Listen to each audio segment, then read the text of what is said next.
Suddenly soundtracks are here to provide you. Suddenly soundtracks will show you care. Oh, people, the soundtrack inside you with sweet understanding. Oh, with sweet understanding. With sweet understanding.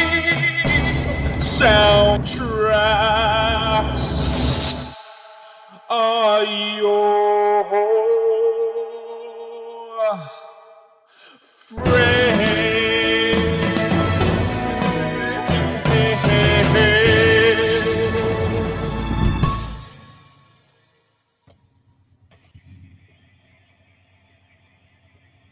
Bada boom, bada bing, everybody. Welcome to Suddenly Soundtrack, the show where we judge a movie solely based on the soundtrack that it provides. Here we are doing another Scrooge adaptation the week after Scrooge 1970 with Albert Finney. Here we are doing Paul Williams' magnum-opus, The Muppet Christmas Carol, with Kristen Smith, Lon Harris, and the Warfather himself, Eric. So we're gonna rock this sucker, go straight into it. But first, I'm gonna introduce everybody on the panel. First, Kristen, we did this like 3 years ago, and I know you love Muppet Christmas Carol. I think it was like 4 years ago, wasn't it? It was a long time ago. Yeah, I know. Yeah, I lived in a different state. I didn't have a small child, and life was very different for me. Life was very different for us. What are your thoughts on Muppet Christmas Carol, and why do you love it so much? Before I get to the other two.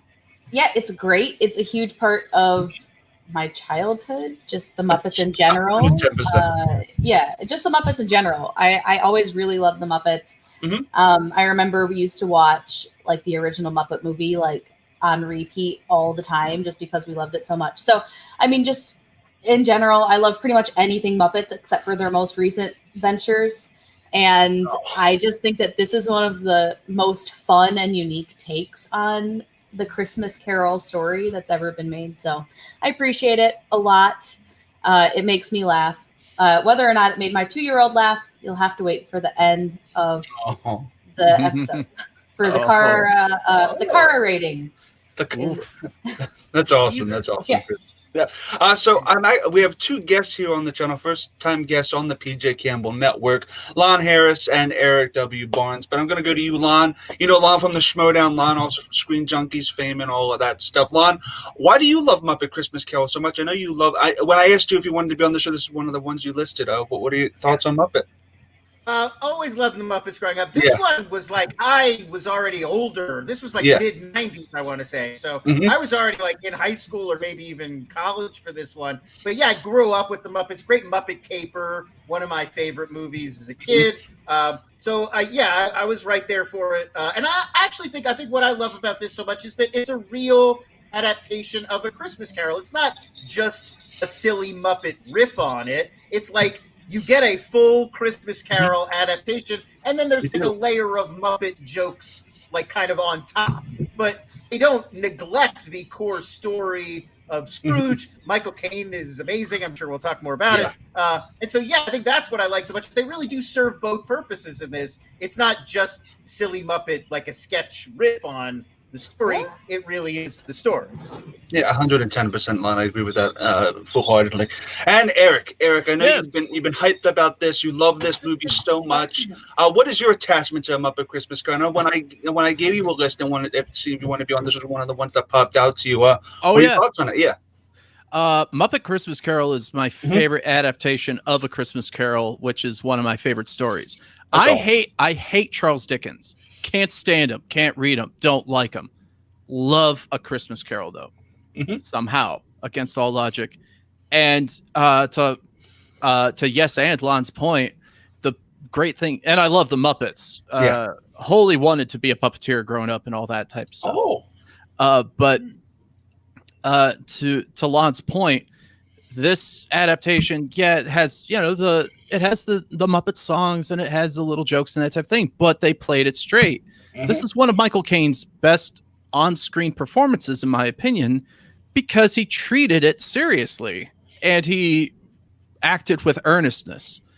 And that's what makes this movie work. And that's why this is my favorite adaptations of A Christmas Carol. Last year, I challenged myself to watch as many adaptations of A Christmas Carol as possible, not just straight ones, but like there was the Beavis and Butthead version of A Christmas Carol.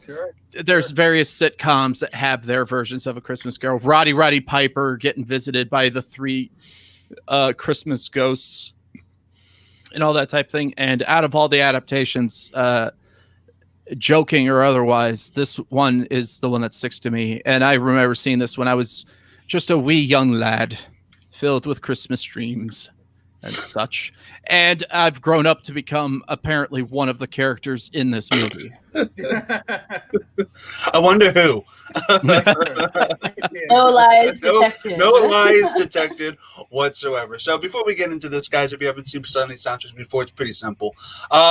Each soundtrack is reviewed track by track. Every panelist gives a score depending on how they feel about a certain song. We judge it by the soundtrack itself, not the song itself. So it's important to note, this is not a film review. This is a soundtrack review. It's judged solely on the soundtrack and how you think the soundtrack and the song is represented outside of the film context itself. So it's an interesting way to look at a film soundtrack without actually thinking about the film itself. But it's good to know the context, and we'll discuss the context. But don't put the context of the film into your rating. If that so, yeah. I think all of us on the panel here, let's flat out say it. Watch this movie if you haven't seen it. Yes, of course. Done. Yeah. End of review. Yeah. Now let's talk music. Yeah, 110%. But before we do that, I do want to say next week, we will be doing a holiday playlist, added to playlist on the 16th. Myself, Danny from Call to Action, PJ Campbell, Jen Kemp, and Maxwell Haddad, who was going to be on tonight, but sadly had scheduling conflicts, but he's in the chat right now. We're going to give his ratings as well. We're going to be procuring a holiday playlist of our favorite Christmas songs, and then following night, Max and PJ are going to be going through their favorite holiday musicals on Front Center Mezzanine with Mark Andreyko and their friend Preston. It's going to be fun. So, guys, we're going to go right into the first track. I'd like to get things started off really quickly with a big thumper, which is Scrooge. I'm going to go to you, Lon. I'm going to give you the honors. What are your thoughts on Scrooge? This right away, because I was watching it, I was paying particular attention to the songs because I knew I was coming on this show to talk about them. It's hard. It's got to be really hard to sit down and write a new song that is about, this guy doesn't like Christmas. Like, we have 100,000 songs, not just introducing Ebenezer Scrooge specifically, but like he's a Grinch who don't like Christmas. And the fact that they came up with something that not only like gets you where you need to go, but is actually like one of the catchier songs in the whole piece, and really like starts it off on this very high energy place. Like I think this is one of the best songs in the whole movie, and like that's really saying something, because like, wow, that's a hard song to write, because it's just been done. Where do you go? Yeah, and it really establishes who Scrooge is through everybody's viewpoint of him. And I think outside of the soundtrack itself, it gives you major context of the major character in the film. Kristen, what are your thoughts on Scrooge, the opening number? Yeah, I think that this is such a fun introduction to this character through like everyone else's eyes. You get like a completely iconic chorus.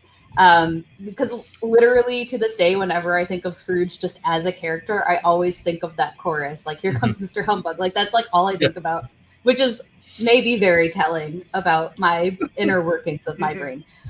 It's just a bunch of Muppets all the time. Plus, like, there's so many funny one-liners, a lot of cheese content. So obviously Chris Clark really loves this.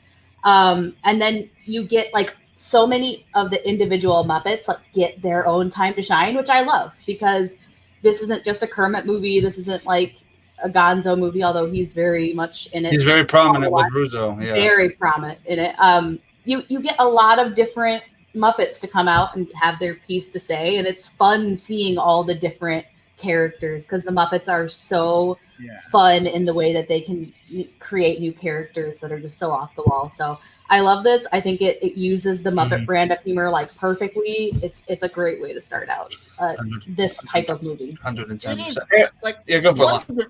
one thing that sort of runs through this whole movie is kind of a theme for me in terms of songs is I like the big ensemble pieces. Yes. Like there are good songs that are like ballads that are sort of for individuals, but this movie really shines, I think, because they've got these cool sets. They've got so many Muppets. I mean, especially we'll talk like the finale. Yes.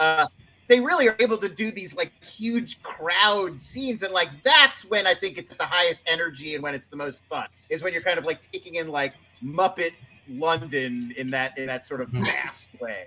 Like and the direction is phenomenal. Eric, what are your thoughts on the opening number of Scrooge? I really love it. I really dig it because it is the hybrid of the opening song of Beauty and the Beast, where Belle is in town. And everyone's saying, well, that's that Belle girl. And it's mixing that with You're a Mean One, Mr. Grinch, all in the same like tone and in that Muppet sound. Like you hear thoughts from authoritative figures to nowhere cheeses for us Mises and all that. Like from high and for low, it like everyone else has been saying, it's like, okay, here's who this guy is, and this is how this person is all about. We know everything about him, even if a little kid or something has never heard of A Christmas Carol before. All within 3 minutes, we get his entire deal. It's an establishment song, and I think it works. And I feel like with the opening number, it has a lot to do and a lot of responsibilities that other songs in a soundtrack do not have. Yeah, so it's the tone, literally. Yeah. So what I'm going to do, usually from I'll go around and we're going to go into the rating system, and I'm going to introduce that to you guys and the audience themselves if they have never seen this show before. Rockin' is 5 out of 5. Downloaded is 4 out of 5. Shuffle it is 3 out of 5. One-time listen is 2 out of 5. And skip it is 1 out of 5. Also, there is a hard rockin' option, which is a 6 out of 5, and each panelist only gets 2 of them. So we're not going through the board and just saying 6s out of 5s for everything. So I'm going to throw it back to you, Eric. What do you give Scrooge out of that rating system? I'm going to be a little tough. Go for it. Not because I love all these songs, and none of these. Spoiler alert: you're never going to get a 1 out of 5 out of me for anything on this soundtrack. But I'm going to give it a 4 out of 5. Okay. Just because. While I find it to be a fantastic song, I think a 5, in my personal opinion, a 5 out of 5 is something that I can listen to, and it could be void of nothing. Like I don't need to have the context of this is what it means for this story in this musical. Yes. Which sadly, this song, it's just about Scrooge as opposed to higher concepts such as love and sharing and giving and so on. So I'm giving it a 4 out of 5 for that. Completely commendable. Lana, what would you give it? Yeah, I think I'm also going to go 4 out of 5. There's one song in particular on this soundtrack that I feel like is it's clearly a step above all the others. I feel like I'm going to kind of save the perfects for that. But this is a very solid song, and like everybody said, I feel like this does a very good job of it's a place setting song. It lets us know where we are, what the movie's about, and what kind of songs we're going to be hearing. So to me, that's like the essence of like a download, a 4 out of 5. Yeah. Kristen, do you agree with them, or are you on a higher echelon? Yeah, I would, because I know that we also have the extra perfect score. Yes. So it makes a little bit more room for things to be perfect without being the top score. Yeah, I have this as a 5 because I love it. And I'm also reading Max's scores, and because we're twins, we both have it at a 5.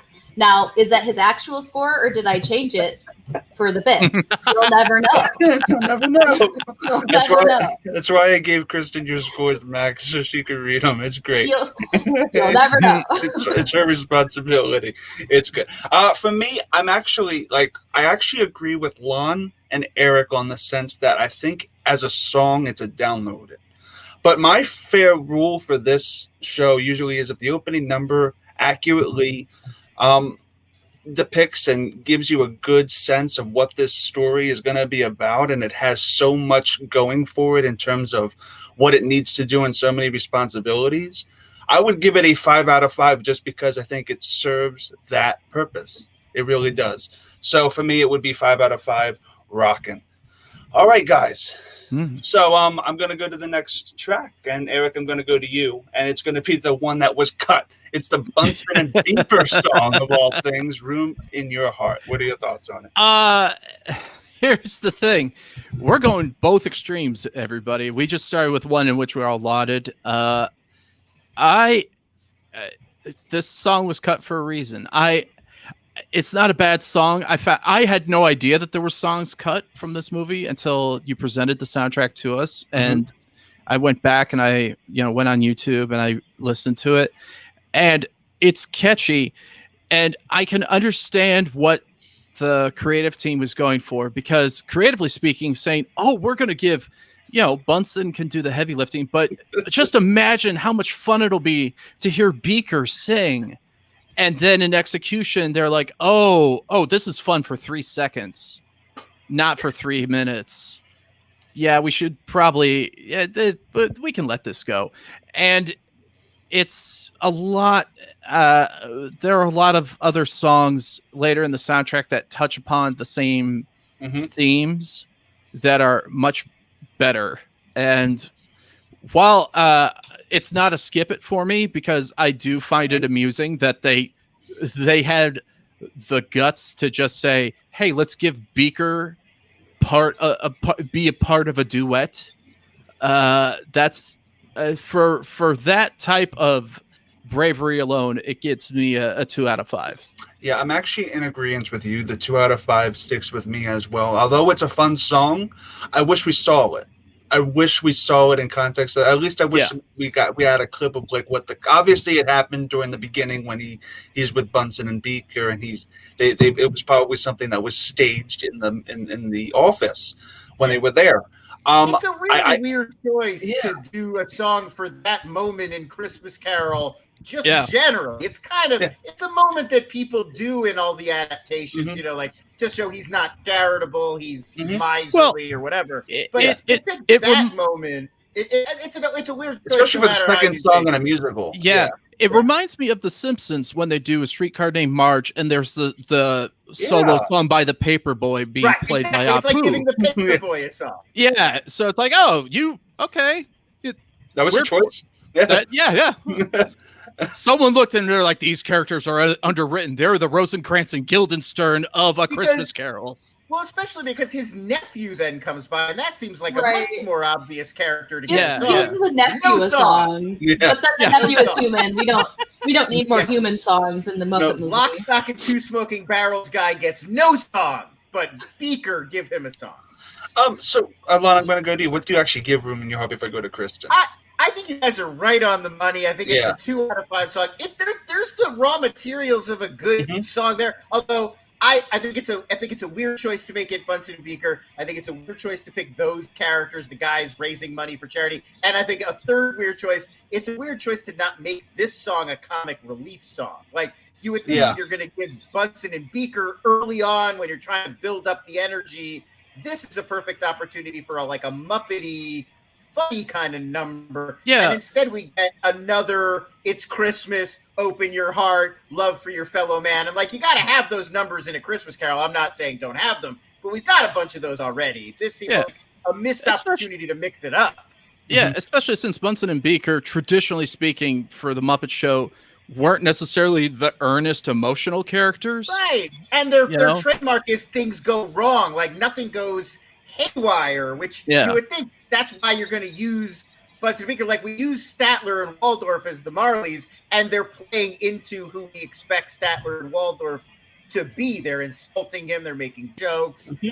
So it's weird that Bunsen and Beaker aren't trying to do something that goes elaborately wrong and blows up in their faces, which is what we see them do usually. Yeah, I think at least me, Lon, and Eric are all on the same kind of wavelength. Kristen, do you differ, and do you like this song, and do you appreciate some of the aspects of it? Well, I'm going to read Max's stuff first. He says he gave it a higher rating only because of how bonkers it is, and it made him laugh. So I'm not changing his score to match mine because our scores are very different.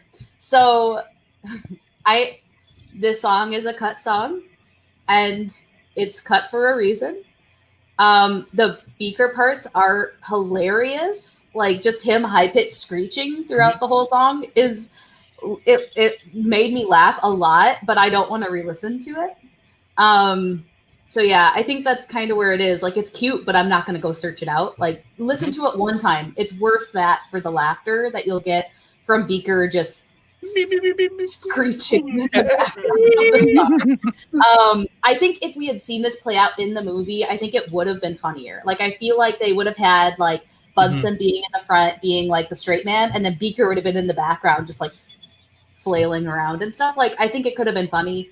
I'm sure that's kind of what they were going for with this kind of thing, but it just doesn't. And also, like, I just want to get this out of the way. The orchestration for this movie is ridiculously good. Like, Paul Williams knocked it out of the park. Yeah, it's a Muppet movie. They didn't have to go so hard on the orchestration for this movie. And out of all the songs, this one and the other cut one, they just don't really fit the tone of the movie. Like, everything has this like really grand, like Christmassy, warm kind of orchestration, and then you get this song, and it's just kind of like campy and like, yeah, it just doesn't really fit tonally, which is fine. Like, not everything has to be good. I mean, it should be good. Very diplomatic. That's great, amazingly said, Kristen. I gave it a one-time listen. Max gave it a 4, which it's fine. It's fine. I get it. It's one of the most unique songs you're ever gonna hear. Listen, I love Muppets from Space, so this is true. That's there's no accounting for taste one way or the other. All right, so Kristen, since I went to you last, I think it's only fair to go to you first for this one, and it's One More Sleep Till Christmas. Basically, we're introduced to Bob Cratchit, and played by the great Kermit the Frog. What are your thoughts on One More Sleep Till Christmas? I really like this song. I think it's your obligatory, cheerful, hopeful Kermit song. You have to have one in every Muppet movie. It's like, you have a checklist. When you start Muppet movies, you have, okay, we need to do this, we need to do this, we need to write a really cheerful song for Kermit, and they cross this one off the board, and it really delivers on like those expectations you have of a good like Kermit song. The orchestration again is just ridiculously good, and like, I just really love the lyrics. And then when you get to the chorus, it's so good. It's like the most perfect thing. I love it so much. Yeah, I think even if you don't like the Muppets, because honestly, if you don't like the Muppets, you're probably not going to really like this soundtrack very much. If you don't like the Muppets, I think you'll still like this song. So I really enjoy it. It's a 5 for me, and it was also a 5 for Max. Oh yeah, I feel like this translates really well outside of the film, because obviously this could be put into a Christmas playlist and it'd be like, yeah, this is a nice Christmas-y song. I think it's beautiful. I think Kermit's voice is great. I mean, this isn't Rainbow Connection, but I don't think it needed to be. It just needed to be something sweet to establish his character, and you got it. And it's him strolling around the sidewalks, looking at all the snow and all the passers-by, and it's something you just needed. It's something quiet.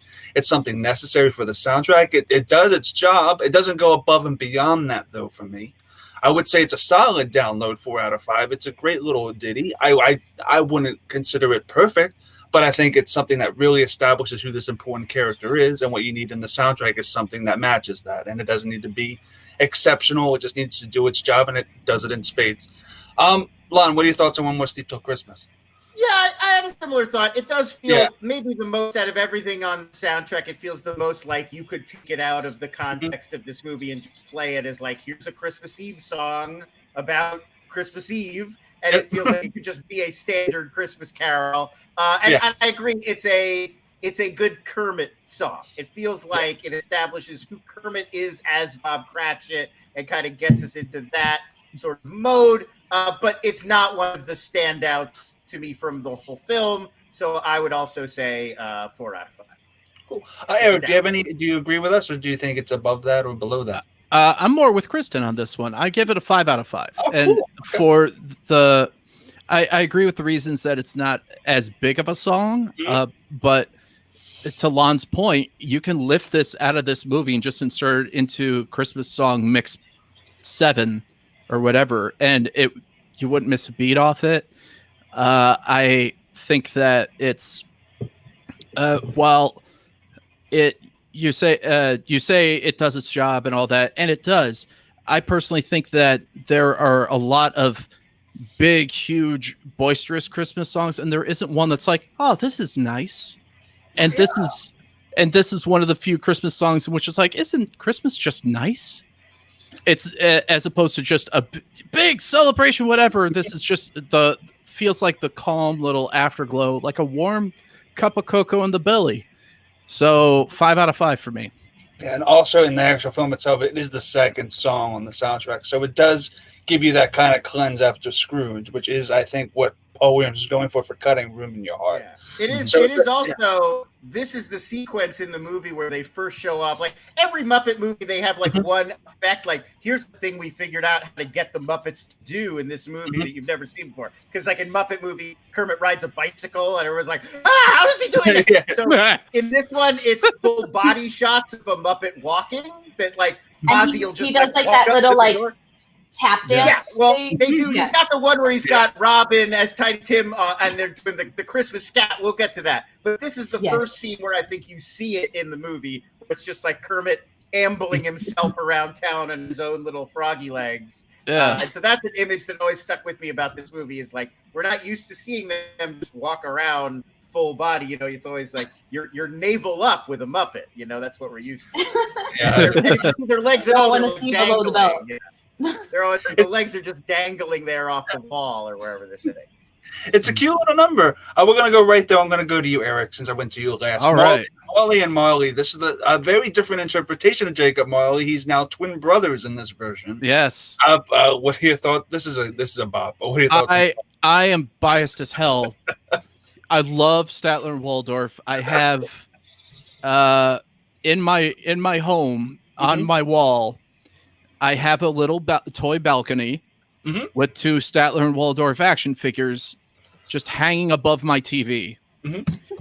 So I love this song so freaking much because it just captures. It's much like Scrooge. It captures who these characters are, what happened to them, why they're spooky, and why they're both, while tormented souls, they're like, yeah, now we get to torment our buddy. And I didn't give it the perfect score for the same reason. Like I held myself to my own reasoning in the sense that I don't think I can lift the song out of the film. Can't. No. And people would get the context, but I consider the song to be a classic in the vein of You're a Mean One, Mr. Grinch. So I give it a 4.5 out of 5. That's totally fair. So it's a downloaded 0.5 almost rock, and it's all good. Lon, your thoughts on Marley and Marley? I'm gonna have to buck the trend, I guess, on this one. This is probably my least favorite song. Okay, in awesome. in the actual movie. Maybe not of all the ones on the soundtrack, but of all the ones that are in the movie, it feels kind of like a throwaway. I love the idea of Statler and Waldorf as these Jacob Marley twins. I think that obviously is brilliant. I love the look, how they're ghostly, but they're still Muppets. Like you can still tell that they're like felt, but you can see through it with the chains. But I don't know, the song itself just feels a little uninspired to me. It's kind of repetitive. It doesn't really feel as Christmassy as the rest of the music. It just feels like this oompa kind of, like we're Marley and Marley over and over again. I don't know. As a song, it just wasn't really doing it for me as much as the presentation, which is obviously 10 out of 10. It's a great sequence in the movie. I just, in terms of just listening to it on its own as a song, I don't know. The music itself feels a little uninspired to me. So I go 3. I think I would do a 3 out of a possible 5/6 on this one. So that would be shuffle it. Yeah. I actually kind of am on the shuffle it kind of spectrum on this one as well. How dare you, Christopher? It's a very, very, very good song. The problem is, judging it by the soundtrack, it does not translate outside of the film. And while, yes, I think inside the film it's really good and it's really catchy and I really like it, I wouldn't go out of my way to listen to it outside of the soundtrack on that own merit and merit itself. Yes, Marley and Marley is a very fun song, and it's animated and filmed beautifully, and the puppetry is amazing, but that's the film itself. And the song itself lends itself to being catchy because of all that stuff you're watching on screen, and the interaction between both the Waldorf and Statler. Yeah. Both of them are phenomenal, and they're classic characters for a reason. I got to look past that, though, and just acknowledge that, yeah, it doesn't translate that well outside of context. But you know what? There's far worse songs that you could have put in there, and Paul Williams didn't need to go as hard as he did for this song in particular. So, Kristen, what are your thoughts on Marley and Marley? Yeah, I'm just gonna get it out of the way. Both myself and Max have the same rating, and this is our first 6 out of 5. Okay. Whoa! We both really love this song. I think that for me, I must gravitate towards the grumpy old curmudgeon songs in Scrooge musicals because one of my 6 out of 5s for the other Scrooge musical would have been I Hate People. So I must have I Hate People. really like grumpy people songs. I Hate People is the 6 out of 5. So yeah, I just think that the perspective that they put on, you know, Marley is so funny, having Statler and Waldorf, you know, do this. I think it's just kind of genius. They put like a really kind of I almost would say like it's almost like Hanukkah kind of feel to some of the background music. Like it feels kind of like old worldsy to me. I just think that there's so many fun choices in this song that when you like actually start breaking it down, like it's really, really fun. And I know that maybe it doesn't translate outside of the context of this, but as a fan of this, this is one of my favorites on the soundtrack. I think that it's endlessly fun. Like I could turn this on in, you know, July and I'd be like, perfect. This is what I want to listen to today. And it doesn't shy away from like the horror edge of like a kid's musical. It's kind of creepy visually. Like it is kind of creepy. Like maybe not to me, but like for a kid it would be. Yeah, perhaps.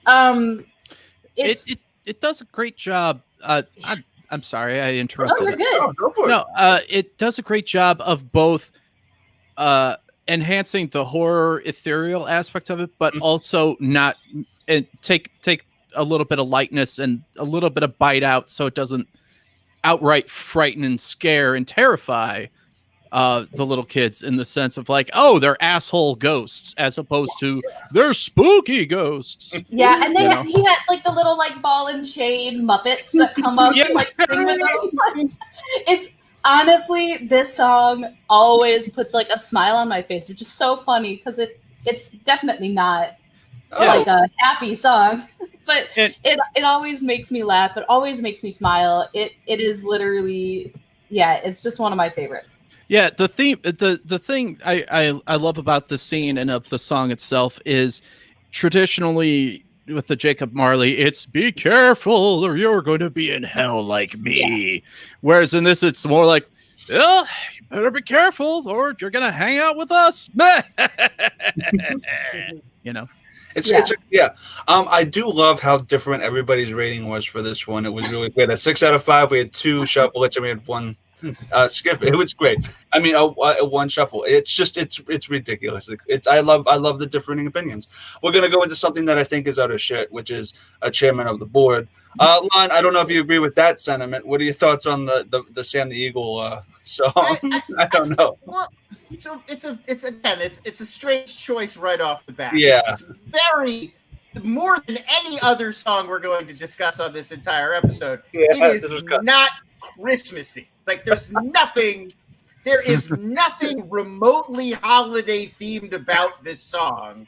And you would think that would be like a baseline requirement for a song that's going to be in a Christmas Carol. Like on some level, it's going to have to link up. This purely like get out there and get a good job, kid. And that's so summarized by the dialogue. You're kind of like, why do we need this whole song to just back up the idea that Sam the Eagle wanted to go get a good job and be chairman of the board, which isn't even really like a job you think of like this kid's going to make it one day. He'll be chairman of the board, which is kind of like an old man's position. That's not like a go-getter is going to be. The whole thing kind of doesn't work. And they have a joke in the movie that I think is funny about how he's American. He's like, it's the American way. And then they're like, actually, this would be in England. And that's perfect. That's the beat for Sam the Eagle. We don't need this all other weird patriotic business capitalism song. Yeah. Yeah, to put in context, this would have happened at the school during the Ghost of Christmas Past segment, where he's at the boarding school and he's waiting for his family to come back for Christmas. Presumably, Sam would have been singing this to a teenage Scrooge, which must have been, if they shot this, a very odd day for this young actor. Yeah. I'm getting life advice from a blue felt eagle. Like for 8 hours, I just had this eagle in my face, like not even live singing, just not even lip syncing. Not even my actual bio dad went, "What are you doing with your life?" I would love to know if they shot this stuff because I would love to see this footage. Let's talk about your future. What? Used my real name. And it's like I don't know who does the voice of Sam the Eagle. I'm hoping it's not Frank Oz, because what an even odder scenario to have like iconic director Frank Oz like, "What are you doing with your life, young man?" Like, oh God. Enjoy your youth while you have it, kid. Yeah, great. You know, see the Stepford Wives. I made that. Before I throw it to Eric, Alon, what would you give chairman of the board, and would you have cut it or kept it? Oh, it is. This was cut. This one, like the Bunsen and Beaker song, like put that one in there. It's fun. This one, I would go 1 out of 5 on this one. Yes, and this is one. Even you would think when they would be in the writing process for this, I'd be they probably shouldn't even recorded it. Yeah. This song I don't think we need. I think we could probably just skip past this one and get let's do a song at Fozzie Wigs or something. We don't need to worry about it. Yeah, I'm surprised there wasn't really a vocal thing at Fozzie Wigs. We'll get to that. Eric, what are your thoughts on chairman of the board? I'm with Lon on this one for the most part. I'd still give it a 2 out of 5, but that's because I'm again, this is my Muppet bias. I love Sam the Eagle so goddamn much, and I'm sorry for swearing. But I had to, just because I'm also a proud American. But yeah, the song just doesn't work. It doesn't work for this movie. It doesn't really stand alone to terribly much. The only reason I give it a 2 out of 5 is just out of the pure curiosity of what they gave Sam the Eagle a song, because I don't think he's ever outright sang on a Muppet program. If he has, it's in an ensemble, obviously, but I don't think he's ever had his own song ever. His bit was always like they did a song and then he comes in like to do the news or whatever. That was usually the content. Well, he would do the news, or he would be dismissive, be like, "Oh, that's silliness," like he was the serious character. Yeah, exactly. Right. And that's the thing is when you're taking. It's sort of like what we were talking about earlier with Bunsen and Beaker. Their whole thing was being wacky, not necessarily being earnest. Sam's whole thing is about being serious, and you can't have the serious guy do like a lighthearted and silly song. It seems way too out of character. So 2 out of 5 for me. Yeah. Max gives a point. Frank Oz did voice Sam in Muppet Christmas Carol. Wow. He's just sitting next to this small child. Like, that's great. I love it. That's The great. man behind Yoda has the eagle in your face. He's like, that's a kid for like 8-10 hours that day. I had a feeling he might have been. Yeah, I'm on agreement with you guys. It is a skip it, but I do commend it for trying something new with a character that you probably wouldn't have expected to get a song. I get what Paul Williams was trying for. It more feels like it would be like in a Muppet 4th of July or something. It has more of kind of like this, like kind of marching, kind of like kind of army kind of song. I think it would fit more into the Muppets, how to win friends and influence people. Yeah. But, that's Christmas Carol. Never do a Muppet how to succeed in business. Yeah. That would be great. I want that. Let's get that. No way! What a good idea. I would also accept it for. I would also accept it for Muppets Wolf of Wall Street. That's right. me too. Well, because didn't Daniel Radcliffe do How to Succeed in Business? He did. So I want just him. Radcliffe only human. Radcliffe's the human, and then everyone else in the cast is so a good. That's that would make millions. I hope Brian Henson is watching this right now. Max, can you help us with this? Because Krista, what are your thoughts? You know, I'm going to you. Okay, so I think that this is, if you're gonna give Sam the Eagle a song, give him a patriotic march. This is a standard patriotic march. It's straight to the point. It's kind of boring, as all patriotic marches are. It doesn't belong in this movie. I really don't like it. It's a one-time listen because it's Sam the Eagle. Just listen to him. He's very patriotic. Just listen to him one time and then say, all right, Sam. But Max gave it a 3. I don't know why, except that Max likes a lot of things. I'll just leave it at that. Oh, cool. Max likes a lot of things. I don't actually know, like, the last time Max has just been like, I hate this. It's awful. You know, like, it has a value. I just don't like it in this movie, and I don't know what movie I would like it in. So yeah, I get it. It's just an acquired taste. Yeah. This next song is interesting. This also happens during the Ghost of Christmas Past segment. If you watch Scrooge, it's kind of similar to the song Happiness. It's basically Scrooge and his fiance when love is gone. Now, fun fact, this song was actually cut in some of the home video releases and some of the DVD releases. But as far as I'm concerned, I know the When Is Love has been reinserted, I believe, into the movie itself, which is good. Yes, as it damn well should be. Yeah. What are your thoughts on it? Like a new special edition or something that's going on. Yeah. What are your thoughts on When Is Love, Eric? When Love Is Gone? Oh, When Love Is Gone, yeah. When Love Is Gone is the best song in the soundtrack. Oh, God, that's good. It is very much the best song in the soundtrack. Not only does it sound Christmassy, you know, as we talked about before, we could lift it and insert it into a Christmas playlist. It's just a good song too that you don't even have to listen to during Christmas. Is it very somber? Is it very slow? Definitely, but it's so impactful. Mm-hmm. And the singing is beautiful, wonderful, and beautiful in it. So and it's the most, the Muppets, they do a great job of tugging on the heartstrings, but I've never had my heartstrings outright strangled in such a way. Her voice is great. And so this is an easy 6 out of 5 for me. Yeah. Her voice killed it for me. I gave this a rockin' a 5 out of 5. It's not hard rocking for me just yet, but I feel like this is one of the things that I don't understand why they would cut it. I don't get that either. It's just one of those things where, like, imagine if this was an instance where this is the first time you heard this song, Eric, because apparently it was cut from the film. How mind-blowing would that have been? This is just so beautiful. And although it really establishes her, this is Scrooge's prime reason why he's Scrooge. Yeah. Yeah, it's the whole reason for his character. And it's a song that represents that. And it's so beautiful.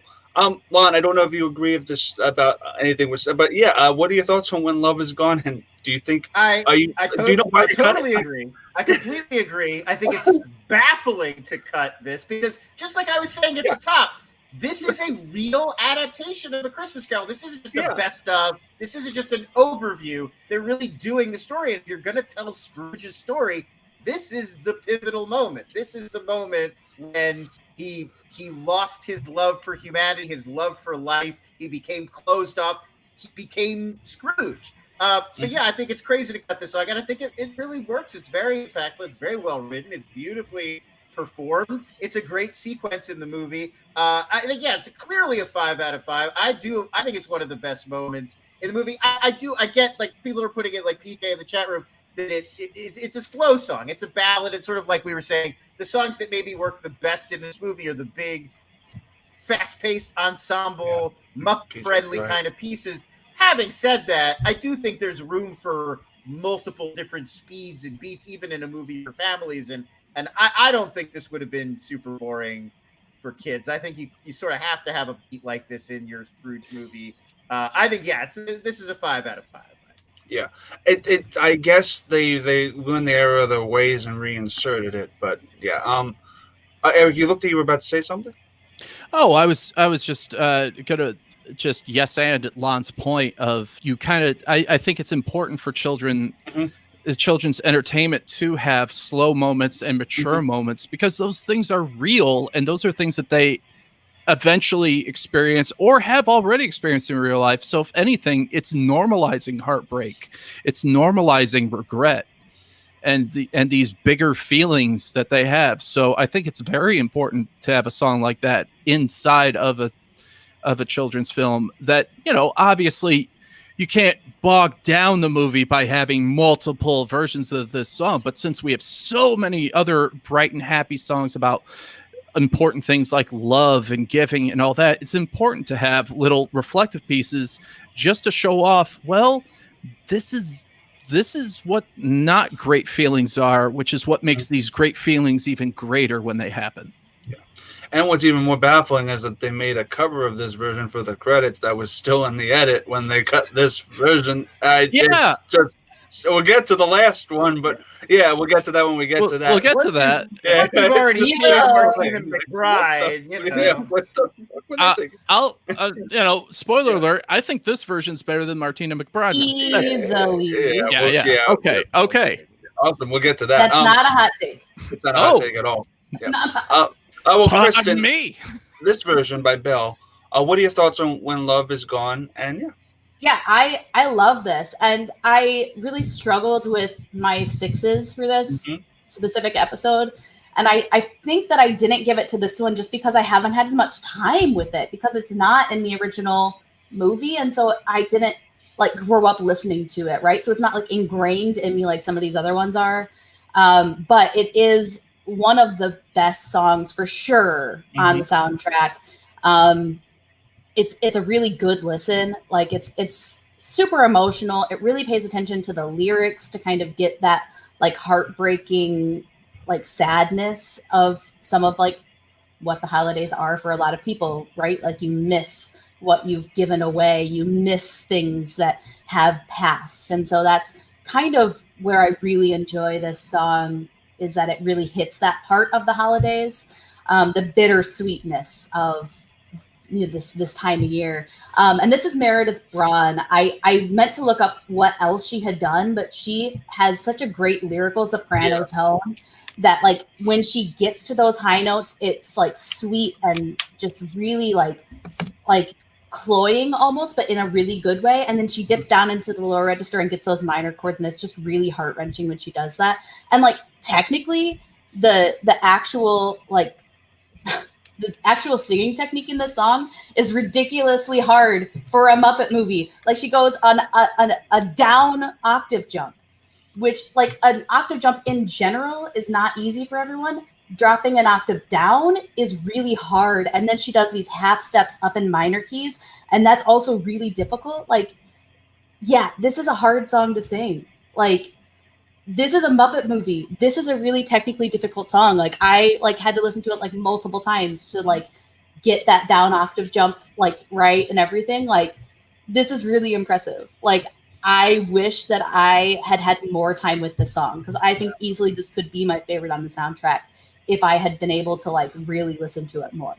And if you listen to Paul Williams' back catalog, especially with the stuff he did with the Carpenters and all that stuff, this sounds like a Paul Williams track. It's more so Paul Williams than Muppets here. And you can really tell, because this is a heartfelt ballad. And I'm a huge Paul Williams fan. If you go through Paul Williams' back catalog, there's Sad Song, there's a little bit of love, all of that stuff, even from Bugsy Malone.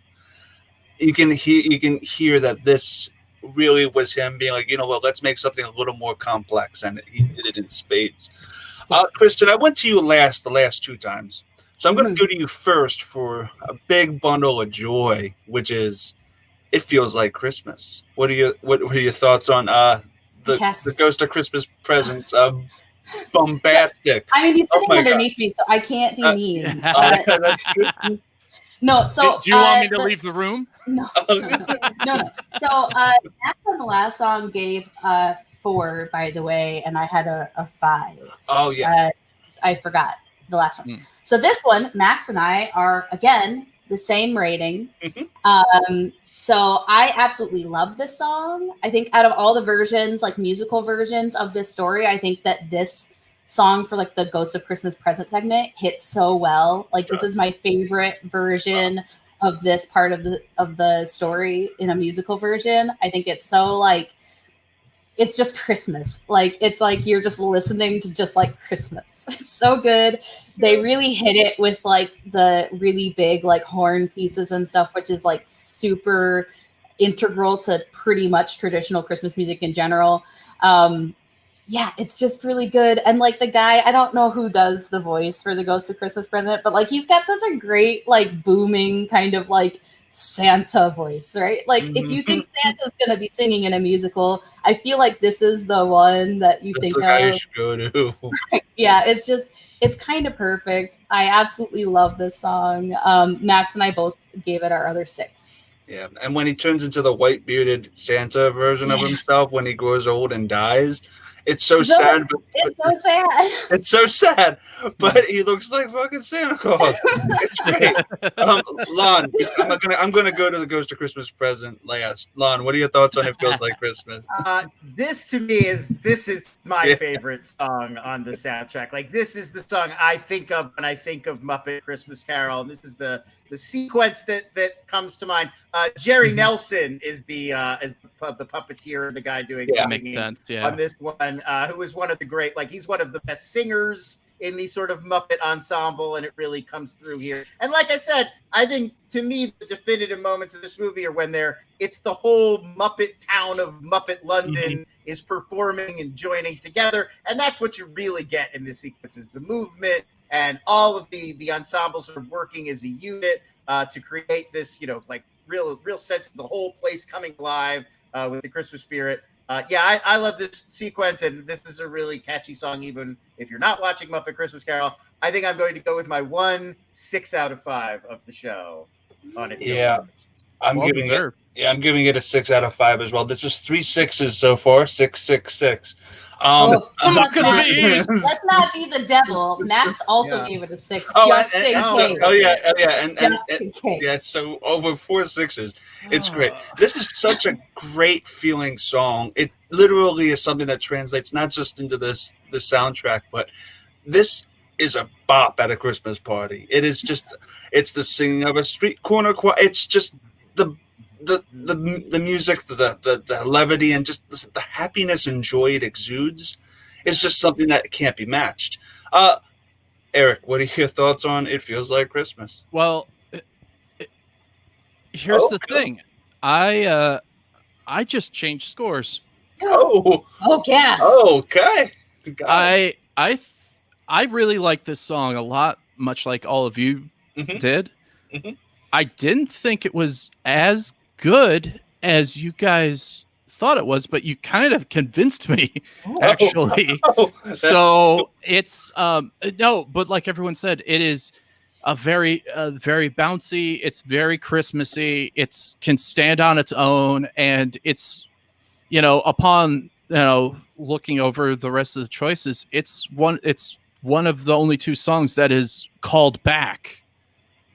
So with that in mind, it's 6s all around now. Wow. I think that's the first time that's ever happened is a hard rocking for everybody on the panel. I think it happened for Suddenly Seymour. It might have happened for Suddenly Seymour. I think Suddenly Seymour was all 6s, and that was a bigger panel. Yeah, and that's also one of your favorite musicals, Toulon, is Little Shop, right? That is when you first. I didn't put together that Suddenly Soundtracks was the title of the show. So when you couldn't tell from the episode, I was like, "Have you guys done Little Shop?" Which I should have known. That Little Shop is that's my go-to in my head of favorite musical. Just because, like Kristen was saying, I watched it so much as a kid growing up. Awesome. I just have the whole thing memorized. It's just second nature to me by this point. There's so many people who love it. I might do a volume 3 of that. I don't know. All right, me. That would be fun. That'd be great. It's a great one. Eric, did you give a rating? I forget. Yeah, six. Oh, We're all sixes. No, you got sixes all around. Duh. Yeah. I originally had it as a 5, but now listening to you're allowed to. You might as well spend them. I'm allowed to, might as well spend them, but I spent them on a different one, which I'll reveal later. Ooh. So I took it back. And wow. Yeah. Oh my God. What's coming up? What's coming up? That is that's how good of hype people that you all are. And then realizing, wait, this song is so good, we not only hear it once, we hear it technically twice because of a medley. Yeah. It's true. And it's sung by a different person. Oh yeah, we get that. So Lon, do you like Scat? Because we're about to get into Christmas Scat, buddy. Not in that way, but in terms of the song, it's sure. Yeah. Not the other meaning. Yeah, I mean, it's a catchy little number. It's really hard to differentiate from the memorable sequence of Kermit doing his little soft shoe, Tiny Tim, full body dance thing, shuffle down the street. So I don't know, independently of that, if it's like I would just listen to this as a piece of music, but certainly in terms of the movie, I like that scene. It's a fun, moment of how excited he is to come home for Christmas. And this is a moment where you really get the bond between father and son. I would probably go a 3 out of 5 on this little ditty. It's shuffler for me too. Obviously, this needs context for the film. Yeah, I kind of agree with that as well. There's not much to really discuss with it musically, just because it's kind of just the relationship between Kermit and Tiny Tim, and you get the little cute little dancing sequence, all of which translates better if you watch it. Eric, what are your thoughts on Christmas Scat? Same with you guys. 3 out of 5 requires context. It's definitely worth a listen just because it's fun hearing Muppets just say things sometimes. It doesn't even have to be words. But without the context, without the scene, and it's just short, so 3 out of 5. Having it just be short is what gives it a 3 out of 5 instead of a 2 out of 5. As far as it does feel like a Kermit thing, though. It's like if he's ambling down the street, he's going to be singing a little like. He's not just going to walk. He's going to have a little ditty going. Of course not. Yeah, and I mean, if they cut it off the soundtrack, it probably wouldn't have been too much of a loss. Kristen, what are your thoughts on this Scat? Yeah, again, Max and I have the same score, which, again, you'll never know if I'm changing our scores to match or not. Who knows? I have it as a 3. I think it's cute. It's fun. It's short. It's like a micro song. You can it's 23 seconds. If you want to listen to it, it's literally like the time it takes for you to open a thing of water. I don't know. It's just really short. How big is a thing of water? And why does it take you 23 seconds to open it? Well, maybe the cap's screwed on too tight. It's probably still take me 10 seconds tops. I mean, I don't know. Are you okay? Is everything fine? No, I'm not okay. Oh no. Oh no. No, I'm fine. I don't know. I couldn't think of something that took 23 seconds to do that was appropriate. I mean, I don't know. It takes you. You could sing this while you're washing your hands. I think 20 seconds. There you go. There, that's fine. That's exactly I got there eventually. Yeah. It's really cute, but it's also really short. I do want to call out that Tiny Tim is not a great character in most adaptions of this story. He's kind of a MacGuffin. Especially in the musical adaptions. Tiny Tim especially is not a great... I wasn't going to call out Scrooge.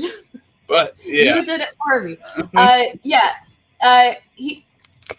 He's not very good in most musical adaptions. I do want to call out that this is the only musical adaptation where I think they do his character really well in terms of just making him likable and also sympathetic, and he's not just this poor child. He's got a personality outside of just being a kid who is sick. It's an issue with the original Dick. Not let me school Charles Dickens on writing or anything, but no, you can. You definitely can. But go on. he's pouring it on with Tiny Tim. Yeah. It's like only a little. The dying child is all you need for our sympathy. He doesn't have to be so like angelic too. Like even like kind of a snarky kid. It's sad not only dying, he can't walk. You know, Yeah, he's dying.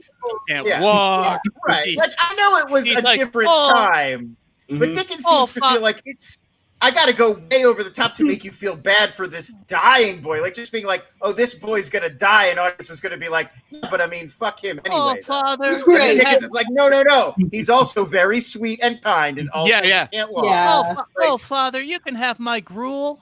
You work so hard. I don't need it. It's a bit much. I just appreciate they actually tried to give Tiny Tim a little bit of personality. Yeah.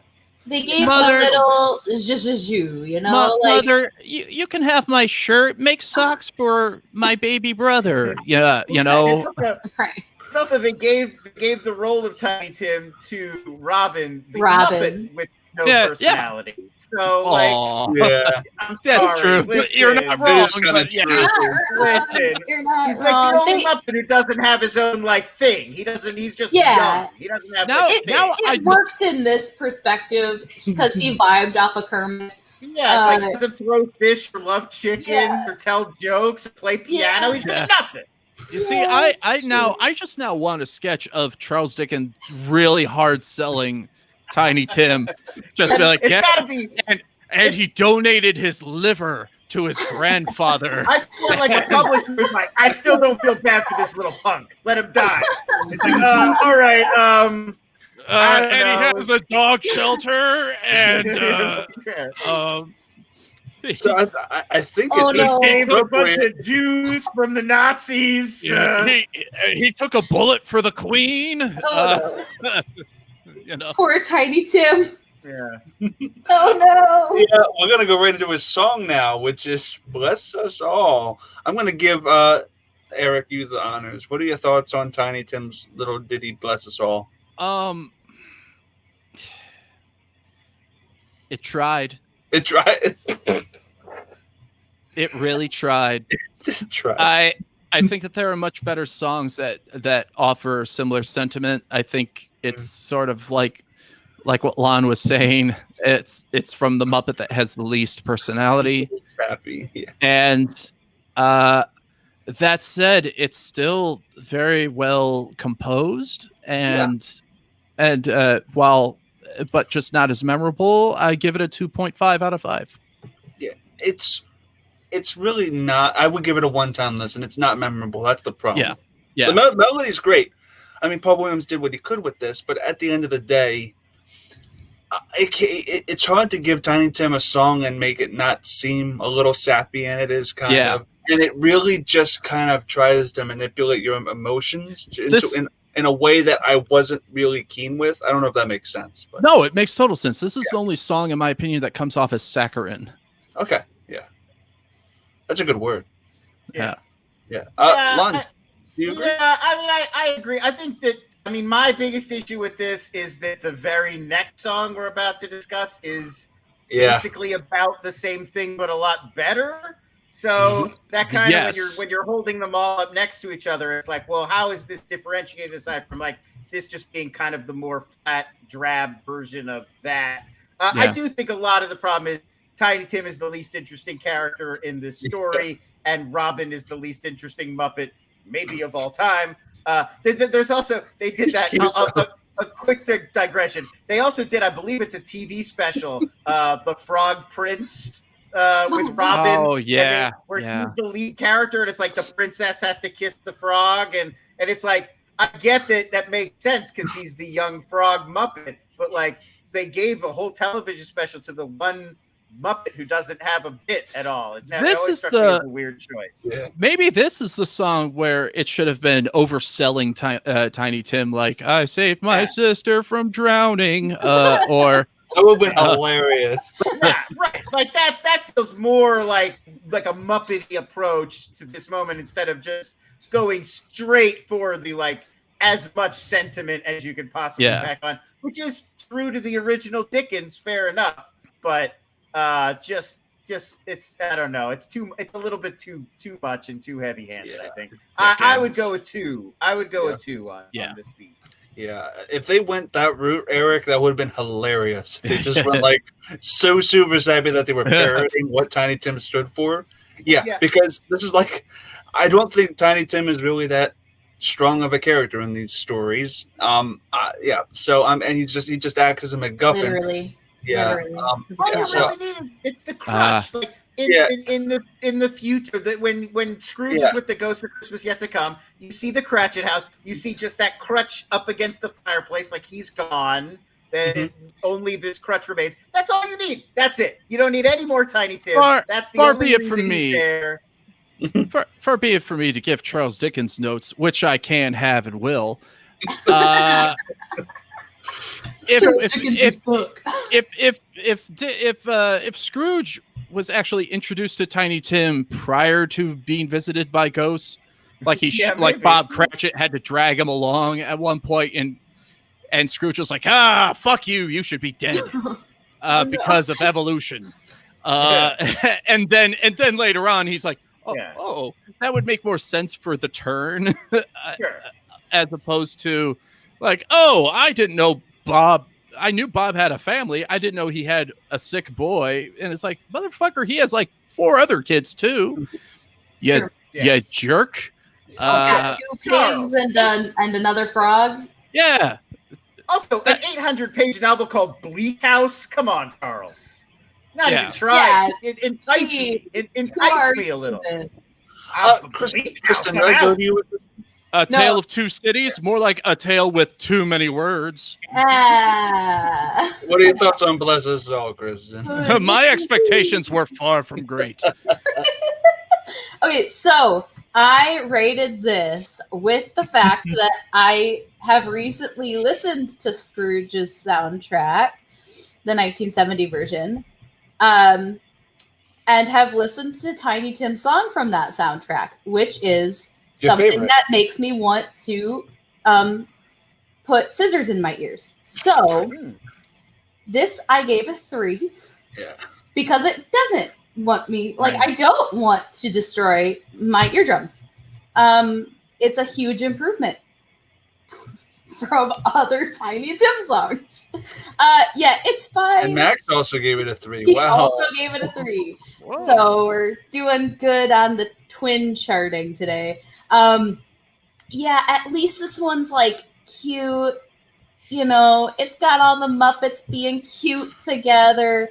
You know, it's something as opposed to like the 70s Scrooge, which is just like, why does this exist? That certain song. There are other parts of that movie that are perfectly admirable, but that specific song and that Scrooge soundtrack is just so bad. And you can tell the stuff that Paul Williams took from Scrooge 1970 and he put into this film. Yes, there are certain things like he really you can tell he was, paying attention to what had come before. Yeah, sure. And he was like, let's not make a Tiny Tim song that sucks. We'll just make one that's fairly passable and adequate. Adequate. I feel like it's very hard to not make this beat perfunctory. Like, we know in A Christmas Carol, you have to hit this beat. Scrooge has to see the Cratchits. They have to be grateful and saintly and angelic so he can realize what a piece of crap he's been. So it's like, we know we've got to do this. It's hard to make it feel fresh. And like, they did their best. Yeah. Yes. Oh, yeah. Valiant attempt. And Kristen, if you ever feel the need to puncture eardrums, chopsticks is way easier. No, I actually like being able to hear things, so I just avoid that one song from Scrooge and I'm fine. I'm just saying, should you ever be in a situation which you gotta be like, God damn it, let's do this. Scissors are unnecessary. Just a long pointed stick, just pop. Okay. Done. All right. That sounds awful. Thank you. Yeah. It's great. It's great. You don't have to jam it inside. It's just Merry Christmas. Merry Christmas. So we're going to go right into a beautiful number. I'm going to go to you, Alon, for this. This is Thankful Heart, which essentially is Scrooge's redemption. It's essentially just he's now not Mr. Humbug anymore. What are your thoughts on Thankful Heart? I mean, this is the crux of your. If you're doing a Christmas Carol, if you're playing Scrooge, this is the moment. Like, this is the moment you have to sell. This is the oh, I'm not too late. You boy, get me a goose. You know, like it's that. The one as big as me. I will add. I was in when I was just a lad. I was in a stage production one year of A Christmas Carol, and that was my role. I was the today. You were the turkey boy, day, sir. I got flipped a coin that I had to go buy. You had to go buy a goose. I bought up the biggest goose in all of London. The one as big as you. It was. I did. Yes, it was as big as me. But it was a lot smaller. I was a lot smaller back then. Well, yeah, I know. But just a small child mom who was as big as he is now. I ain't gonna lie. That would not be reasonable. Well, right. It's my favorite Scrooge reference is that very scene of an old man accosting a young boy and forcing him to do his groceries for him. And he's still in his night dress. It is a throwback to another era when if you were like under 15, literally any adult in the world could just give you shit to do. And you'd be like, well, this old man asked me to do it. So I'm now I'm now his indentured servant. I'll give you a shilling. Now. Yeah, it was just that quickly, and it's like, well, I work for you now. That was how cheap life was back in Edwardian London. Kids were bounty hunters back in the day. And the best, I know we're fast forwarding, but and I just love the fact that his gift is just a headless bird that he gives to a woman and says, "Cook it." That's his gift. It's this whole sequence too. He's being like handed wrapped presents that he's then gifting, and it's like you don't even know when did you. What's in there? You don't even know what you just gave to old lady Fozziwig. You're just handing things out willy nilly. Fozziwig opens it up. Oh, a heroin syringe. This is literally. Thank you very much. Why would you wrap it? I'm those glitter bombs. Like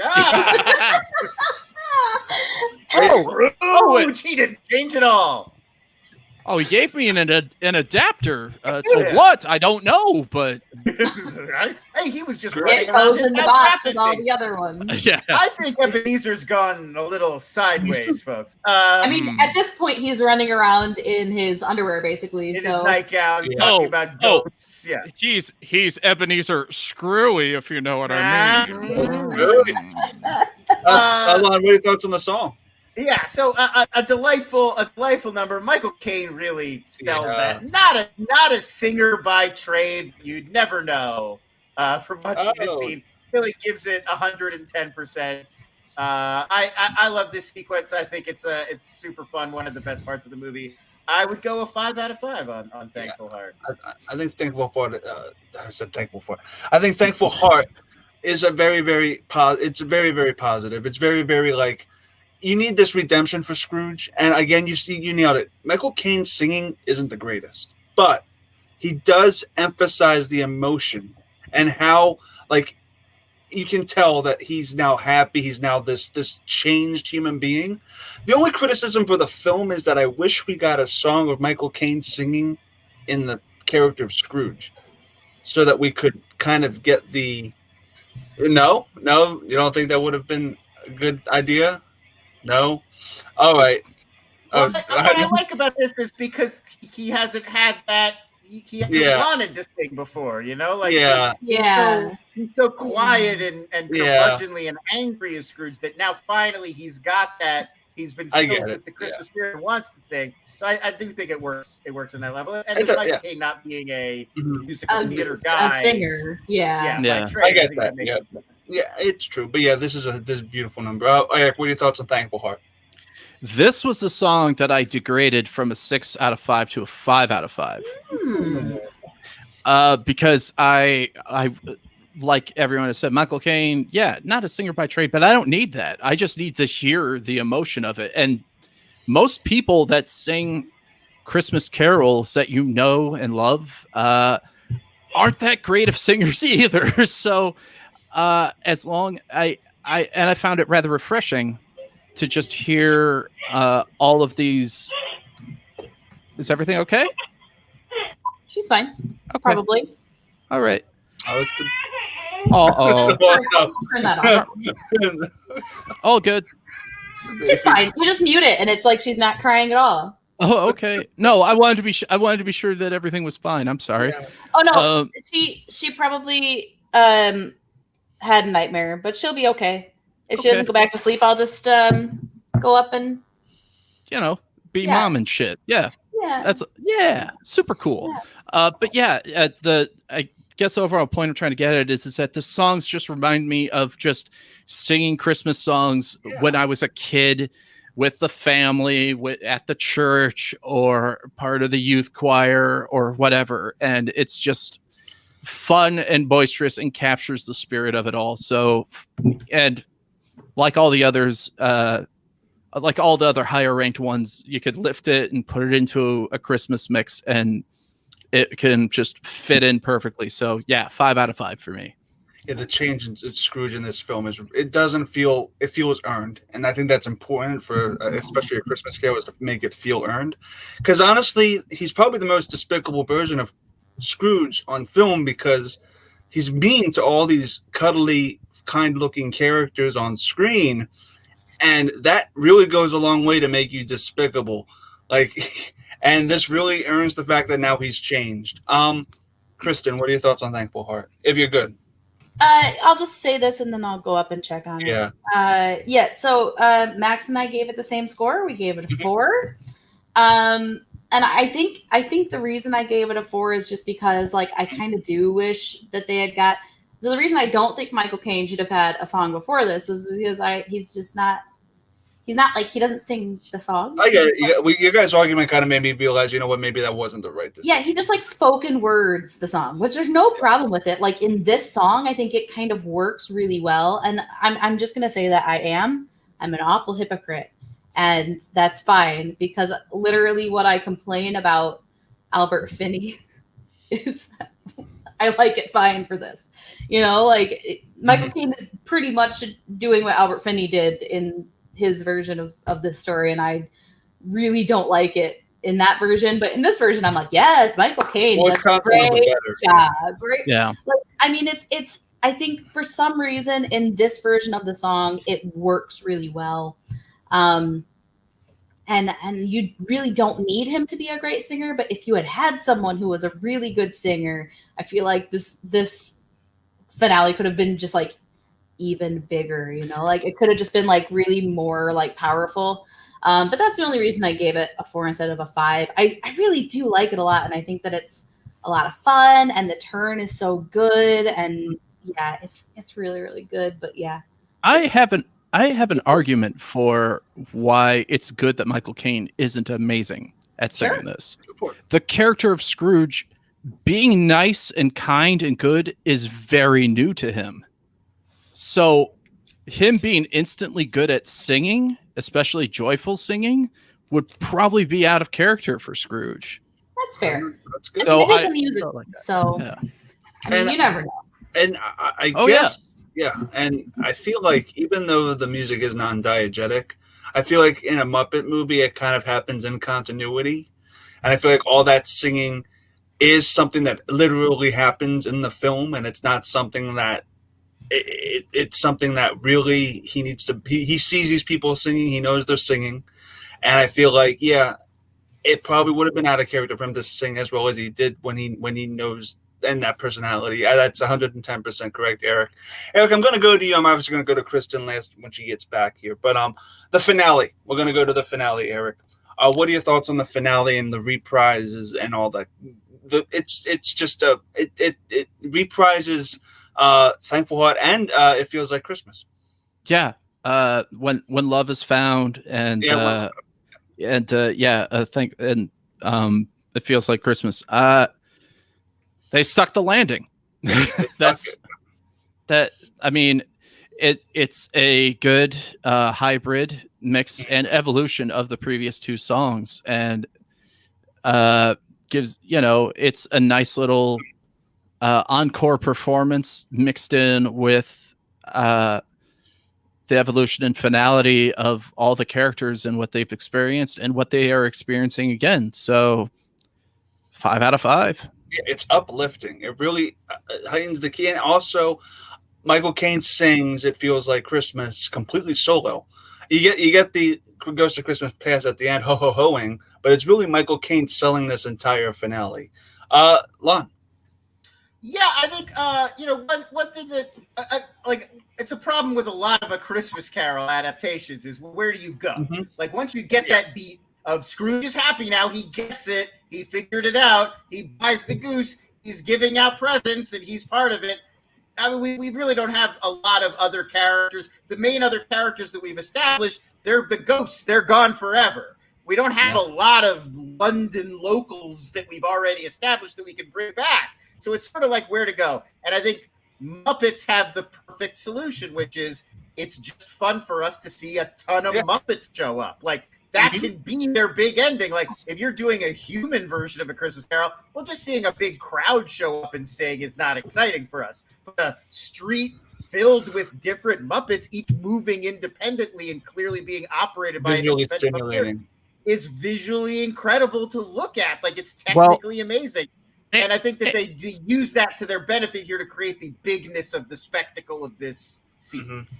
And that's sort of their go-to for the endings of their previous films for the most part. Yes. Ending with a big, giant musical number featuring as many of the wacky characters as they can fit into the frame. Yeah. And I mean, if you think of like Take Manhattan in particular, where it's the wedding scene and you've got like the Sesame Street cameos and they're really packing them to the rafters, like every Muppet we've ever invented in one shot.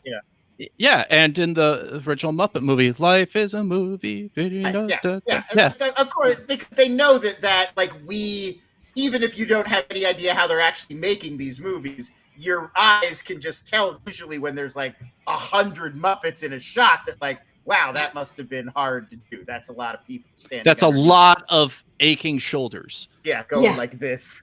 Like that's not easy to pull off. So, so I mean, I think they really lean into that in Muppet Christmas Carol to create this spectacle of the whole cast returning to sing these songs together, and it works great. 5 out of 5 for the song, the sequence, the whole bit. Right, Kristen, your thoughts on the finale? Yep. To end it, Max and I have the same score again. 5 out of 5. I really enjoyed how often Max and I had the same score. We only really differed on like those 2 deleted songs. I think that it's exactly what Lon said. It's you get everyone in there, you get everyone to have their own part. And the thing I really like about this is in the When Love Is Found portion of the finale, you can actually hear like the individual Muppet voices. Like you can pick them out of like a large ensemble, which is really hard to do in like a mix.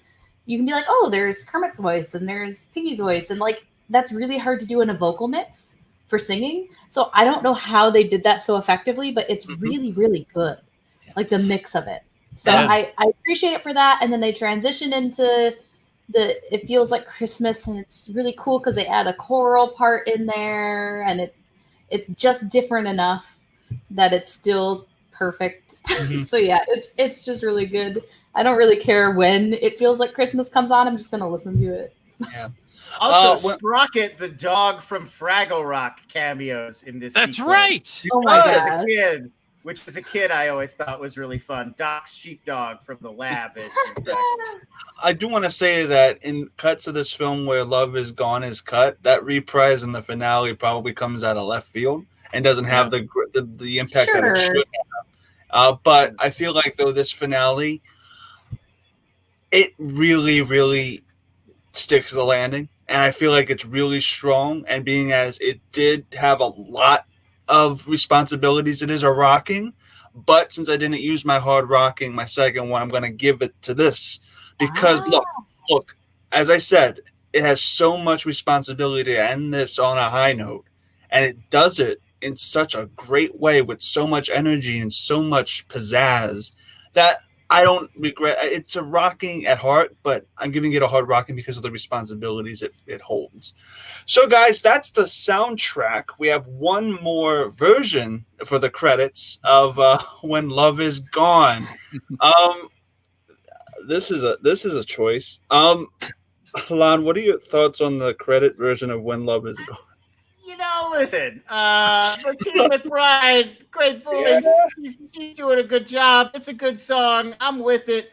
Here comes the butt. I do prefer the version that's in the movie, and this doesn't really interest me as a song. Like, this is not the sort of thing I would put on Spotify and just listen to independently. It just feels like kind of an adult contempo radio sort of song, inoffensive but not exciting to me. I would probably give this one a 3 out of 5. It's a good song, but it's inessential. Kristen. Yeah, it's a choice. They made it. I mean, I guess if this is the only version of the song you hear in the version of the movie you have, then maybe it's okay. But if you have the superior version in the same movie, don't give me this schlock, I don't want this.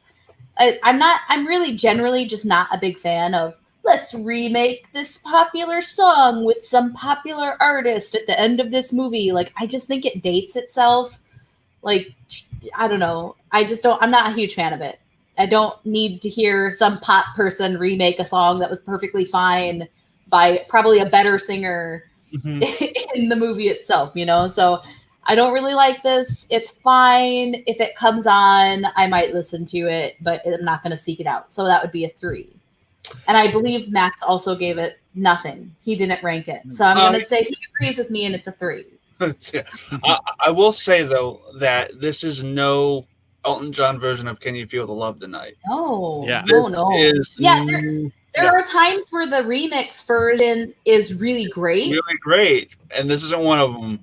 Yeah. No. As a kid, though, I have to say I never liked when they would do that.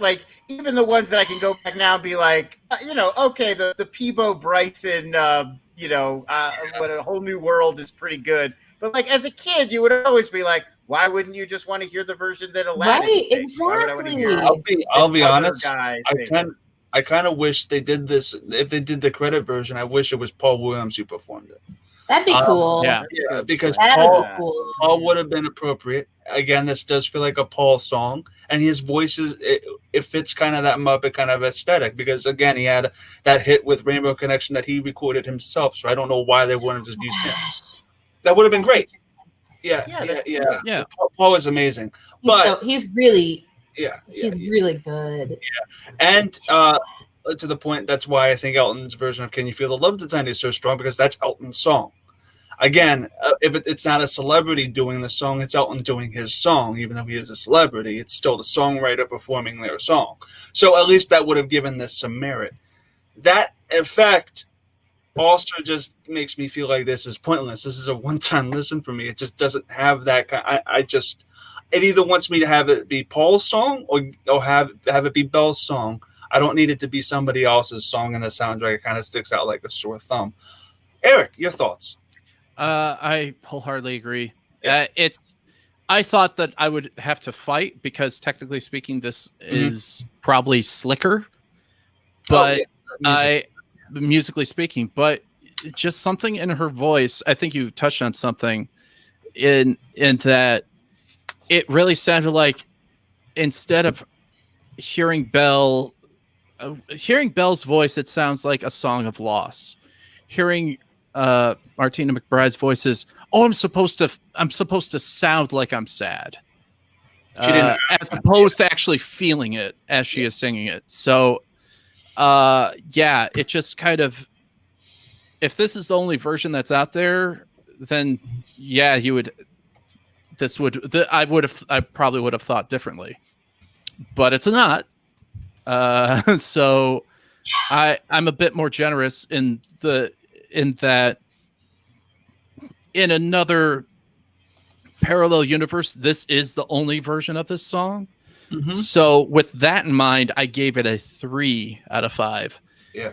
But but keep in mind, I gave the original a 6 out of 5, so it's literally half as good. Yeah, and originally it was the only version of the song in the film for years. So yeah, that's the sad truth. And you can say that it's been on the soundtrack for years, yeah, but most of the accessible people just saw it on the VHS and didn't know it existed. Also, if I'm correct, Eric, you didn't know a couple of these cut songs existed until you listened to the soundtrack, right? Yeah, so, I didn't. Yeah. Well, I didn't know about the Sam the Eagle song or the Bunsen Honeydew. Yeah, I don't remember it either. I don't even remember us reviewing them the last time we did this. I don't think we did. I don't think we did either. I have to go back to the episode. Yeah. But yeah, I don't know, Lon, did you know they existed before this? Any other cut song? Definitely not like a Sam the Eagle, Bunsen and Beaker song. No, yeah. Yeah. Oh, I didn't know Muppet Christmas Carol was so pro-capitalism. Jeez. I feel like this song was in the movie at one point. Like, I feel like there's versions of this movie where this song is in it. Yeah. I feel like it's out there. I mean, I know it is now because they remastered it for 4K, but I feel like I'm going crazy because I remember this vaguely from an old copy on a VHS, but then when you upgraded it, it was gone. And then they reinserted it. Yeah. Yeah, I have no idea. I'm having, I know technically this isn't true, but I can remember sitting in I saw this in the theater when I was a little kid, but I thought I saw that song performed in that theater. So I'm having a weird Mandela effect type thing.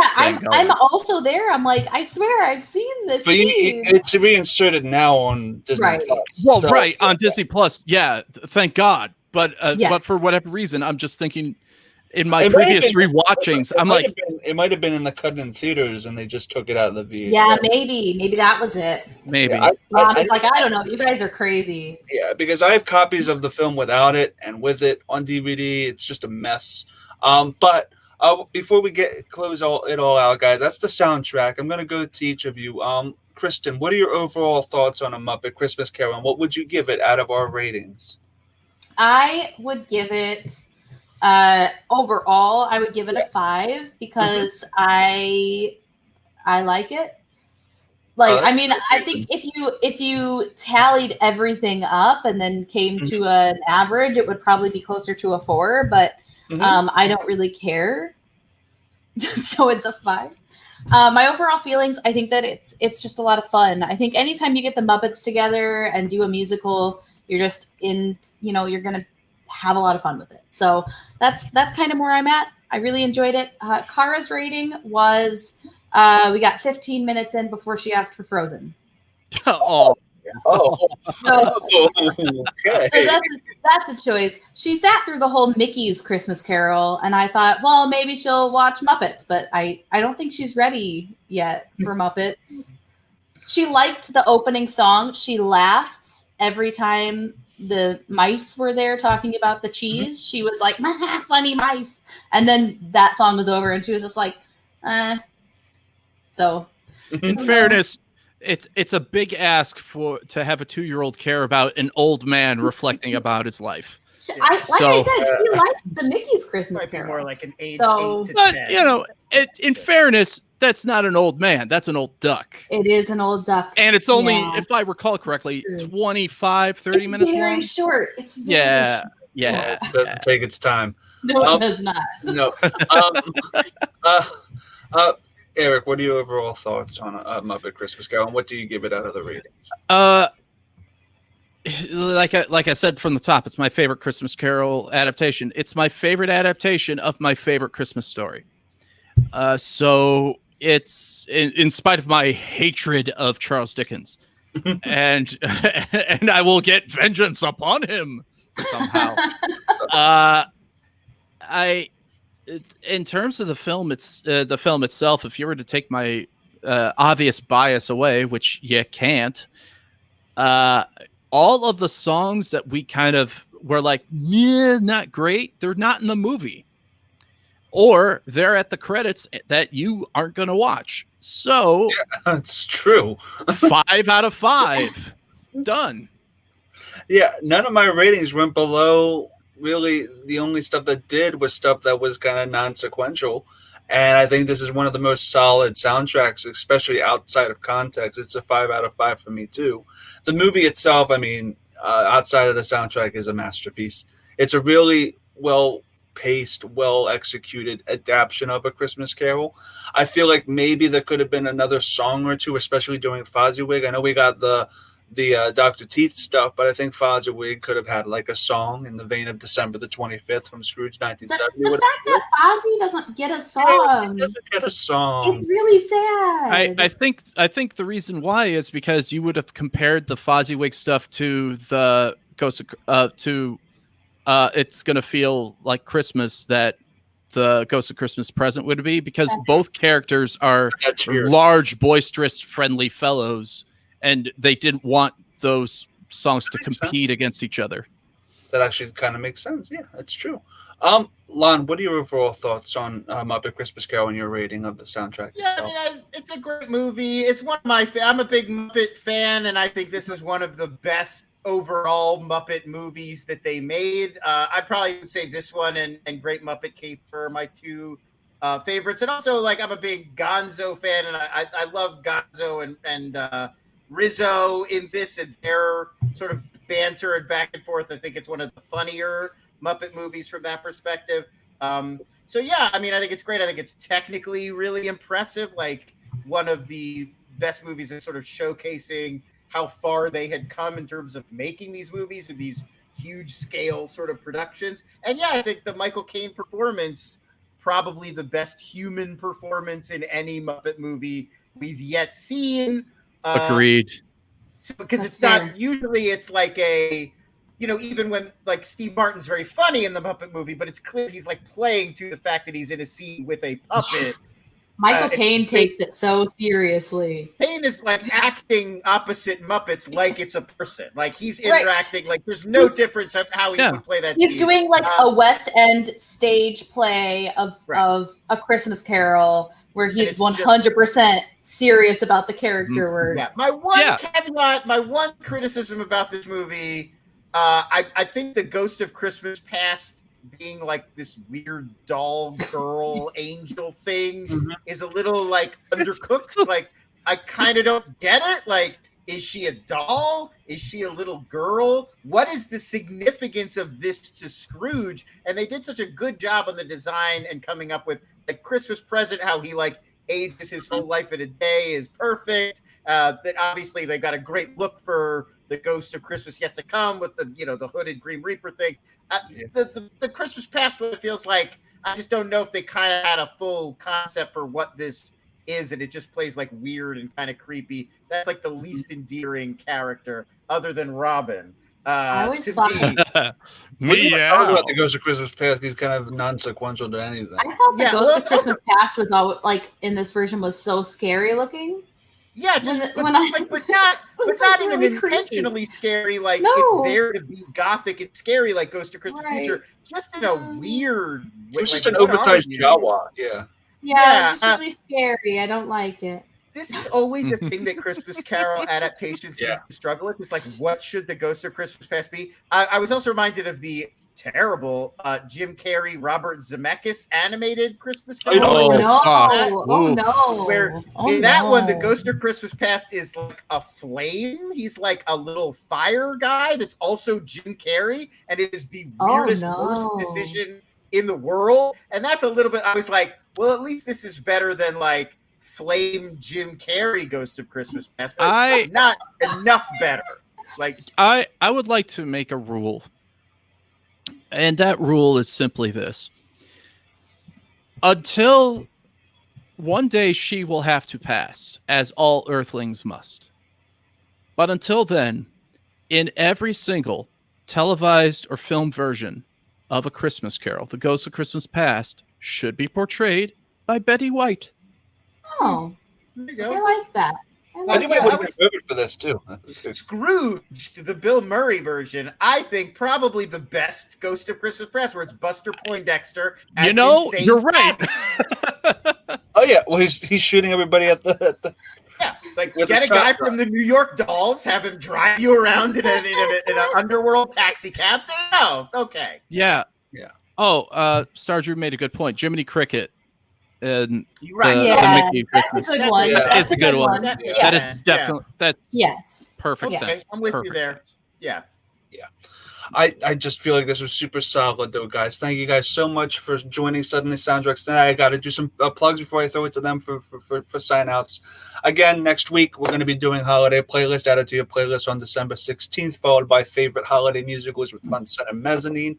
They're also going to be doing a holiday movie, Survivor Island, on the Unwind. Be sure to check out tonight, 12:30 a.m., EST and 9:30 p.m. PST. We're going to be playing Mario Party on the Twitch, so be sure to check that out. It's going to be after this, probably an hour from now. Myself, Robert Parker, Bedour, and Jen Kemp. Also, be sure to check out on Friday. We're going to be doing Mario Party with Ryan Matsuka and Andres. We're going to be doing that as well from Skybound. Yeah, we're going to be playing some more Mario Party, and then on Saturday, we're going to be doing Watch Along Wear Exports. It's going to be cool. Our usual time, 10 p.m. EST, 7 p.m. PST. Want to shout out our great patrons, even though it's a Scrooge graphic, I think it still fits. So executive producers Ricardo Franco and Brandy Parker, and Ruby Two producers Patricia Carrillo, Kel the Youth Critic, Molly Damon, Michael K, Jake Berlin, Ferris Muthana, Brandon Buckingham, and Anton Petra.